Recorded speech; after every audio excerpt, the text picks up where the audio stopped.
At Hefty Seed Company, there are a lot of agronomists here and newer ones too. They get trained up just like me when I came back from college. There's a lot of training, and we're going to talk about today. I brought in Darren Hefty to talk about this on this episode of the Agronomy Answers podcast. Let's hop into it.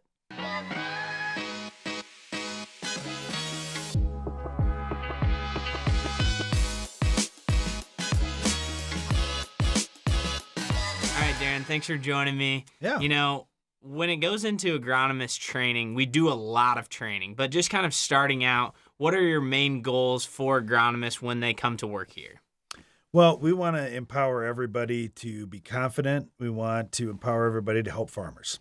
And when I first started, my dad obviously did a lot of training with me at that time. And so I knew a little bit from being on the farm and some of the stuff we were doing, but I didn't know nearly as much as I needed to. And so Dad told me one thing that was really powerful. He said, you're going to talk to a lot of guys that are 50 years old, 60 years old and older that have done this so many times that you just have to be able to bring one piece of information that they don't know that could help them.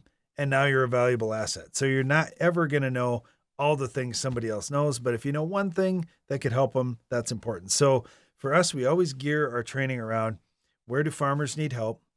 Let's try and learn about that as much as we can. Let's become experts on that so we can help them. And then what about the mixture of more in like the field versus on computers or just listening to a presentation? Is there a balance there that we try to have, or is it kind of just a mixture of as much training as we can do? Well, there's always a balance there, and it is great to be book smart. But here's another little lesson from when I was a kid. Both my mom and my dad were very smart people in their own ways.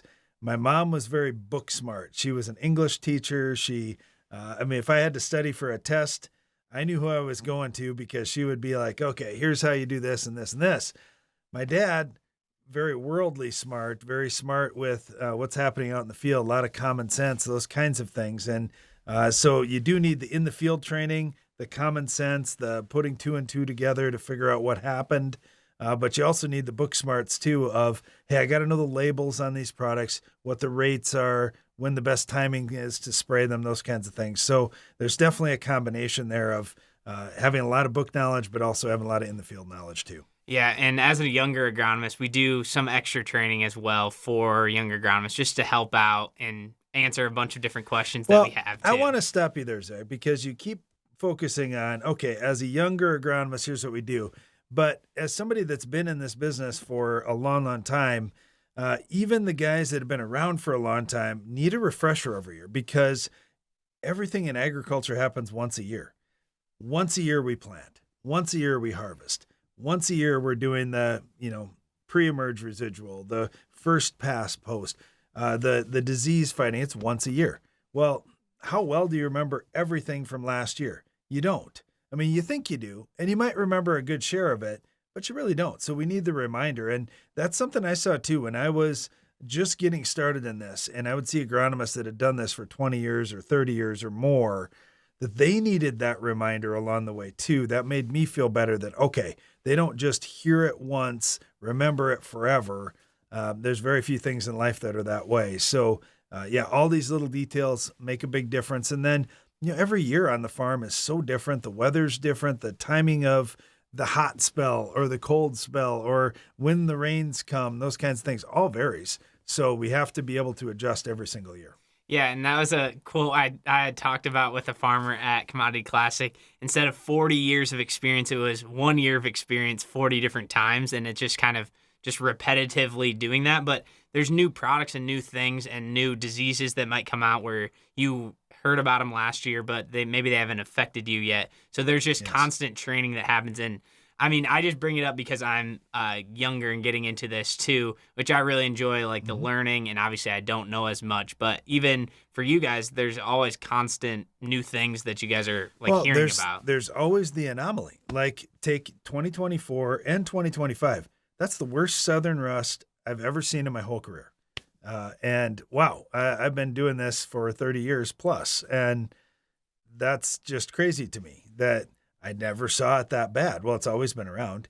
We've had 1 year where we had woolly bears, which you haven't even seen that yet. but there'll be a year that they'll be back and it will be a terrible problem. And you'll be like, what in the world is this bug?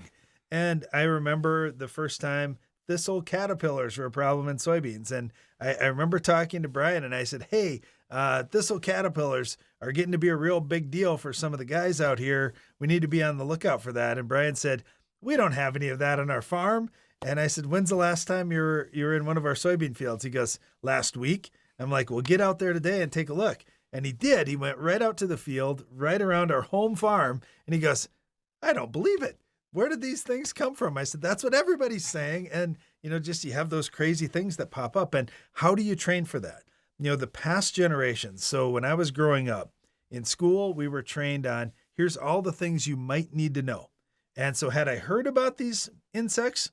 Yep, I had. Had I heard about these diseases? I had, but I didn't know that I'd ever need to know that information. And today's generation is more of a, hey, as it comes up, I have access to all this information. I can learn really quickly. So I just need to, I see something. Now I figure it out and now I can attack it. And that works on a lot of things. But honestly, there's a good balance on a lot of farm operations that we work with older generations, younger generations. And if you can leverage the strength of both and be able to listen to grandpa or mom and dad or whatever it may be, but also for those guys to be able to listen to their son or daughter who's saying, hey, here's something we might want to check into. That's when farms can really win. And with our agronomy staff, we do kind of the same thing. We really like to have a mix of younger agronomists, older agronomists, of guys that worked in livestock a lot, guys that didn't. And hey, let's have a balance so we get a lot of different eyes on problems and even personality types. We at a lot of our retail outlets, we've got somebody that's a little bit more analytical, and we've got somebody that's not.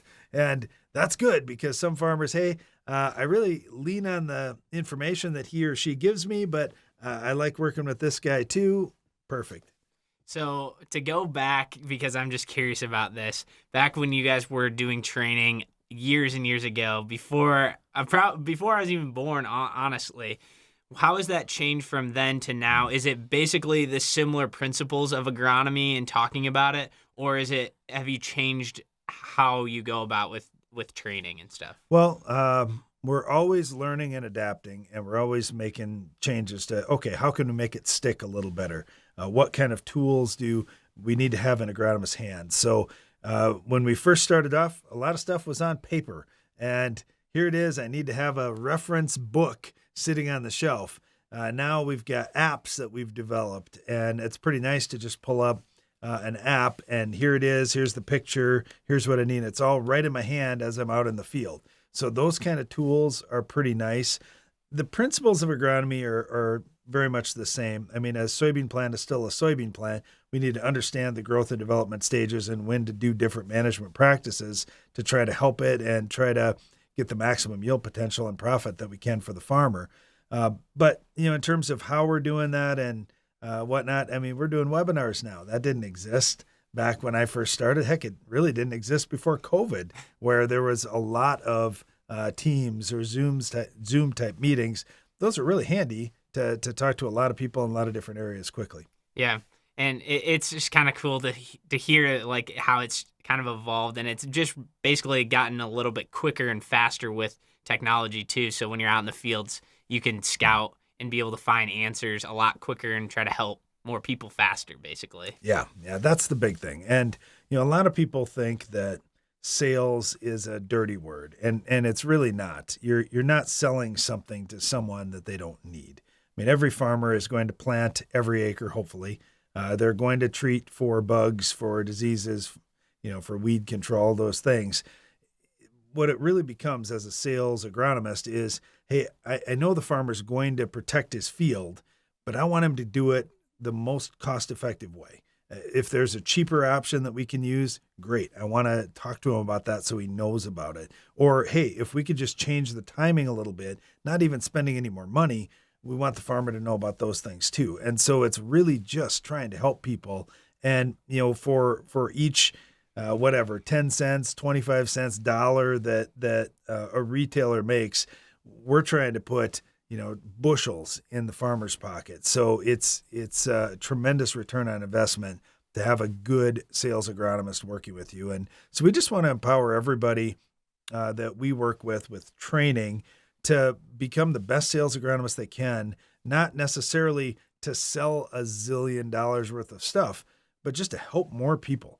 And if we can be more efficient and help more people, that's really the end of the game. One of the cool things I thought about with training with you, my dad, and all of our research team is that we cover a bigger spread of places like North Dakota, Minnesota, all parts of South Dakota, Iowa, Nebraska. So we have a lot of different locations where then you can then ask other people, oh, are you having this problem here? Or we talked about last year with the Southern Rust thing as it's moving up. Well, it's going to hit in Nebraska before it hits here. Well, you can talk to those other agronomists or other research team to help you out too. Sure. Yeah, absolutely. And the other thing is we do a lot of training beyond products that we're selling. So it's not just, hey, we sell these 10 products.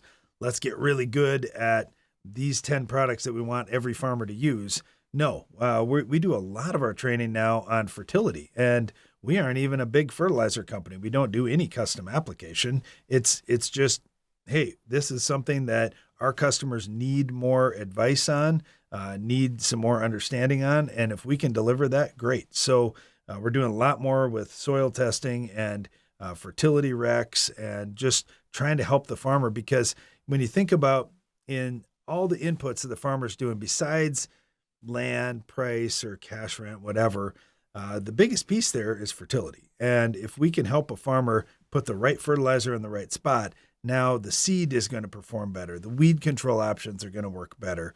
You're going to have less disease, all these kinds of things. So we're just trying to help the farmer out the best way we can. Yeah, and those things like looking at soil tests can be daunting right away, especially for agronomists. And as I was looking at it is for farmers too. I mean, you think about how many things as a farmer you have to know.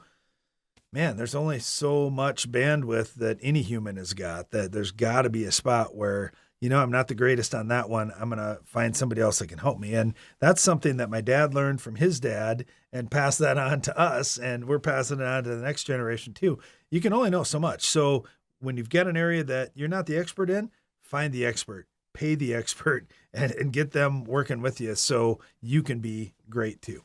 Yeah, and it kind of goes as us as farmers plus as agronomists, just trying to learn as much as we can all the time, because like we've talked about, there's a lot of variance that can happen from year to year, and just picking up other things from other agronomists or from other farmers and just going out and seeing and scouting and being in fields is a big point. I know you are always a big proponent in actually being out in the fields and scouting fields, because you just learn a lot from doing that. Yeah, you do. And one of the big things in our training is we just want to encourage everyone to listen really well. You're talking to farmers and you're talking to other agronomists all the time. Listen to what they're saying and try to understand what they're saying, because just like everything else, farming is a relationship business. And if we have a great relationship with the farmer, we understand what his goals are. Hey, this is what I'm trying to do. I'm trying to build this soil up for the next generation, or I'm just trying to solve a challenge that I've got in this particular part of my farm. If we understand what their goals are and how we can best help them, and then just always strive to keep that farmer's interest first of, okay, this is what they really want. This is what they really need. Let's just focus on that rather than, oh, I really have this other thing that I think's cool. Work on what the farmer thinks is important first. And then, if you want to introduce them to, hey, you know what, here's something about me that I think's pretty cool that maybe you'd benefit from, they can consider that too. But it's all about that relationship. And the better you know the farmer and you know their fields, the better you're able to help them. Yeah, this is, I'm glad that you had time to join us as we're moving into planting season. And it's kind of a look behind the scenes of what we're doing on the training point, which is going to continue to grow and just continue to be a big part, because moving from the training from what you guys have learned and what you guys have known to all the different agronomists is pretty cool, and it's very powerful stuff. Well, the last thing I'd give you on this is, all right, you make a recommendation, plant this seed, plant it at this depth, plant it at this population, use this herbicide, whatever it may be. The biggest part of the training is, okay, I did everything right. I learned, I made the best choice. Now get out in the field and see how did that interact with the environment, and get out behind the planter, do some digging, do some stand counts, just watch, hey, you sprayed this for weeds. How fast did it work? How well did it work? What did you see on different weed heights? Those kinds of things. You just got to be a really good observer, a good listener, and then be a good sharer of all that knowledge with, honestly, your friends. I mean, when you're working with farmers, they're great people, and you're just building a relationship and trying to help your friends out. If you're thinking about it that way rather than I need to sell products or I need to make money, no, I'm working with my friends. I'm helping my friends. And the best way to do that is by having a great training program and really understanding what you're doing so you can best help them. Yeah. Thanks so much. It's good info, and it's kind of a look how you guys view it too on your side of things as an agronomist that's getting the training and learning from you guys. So I appreciate you coming here. Yeah, it's always fun.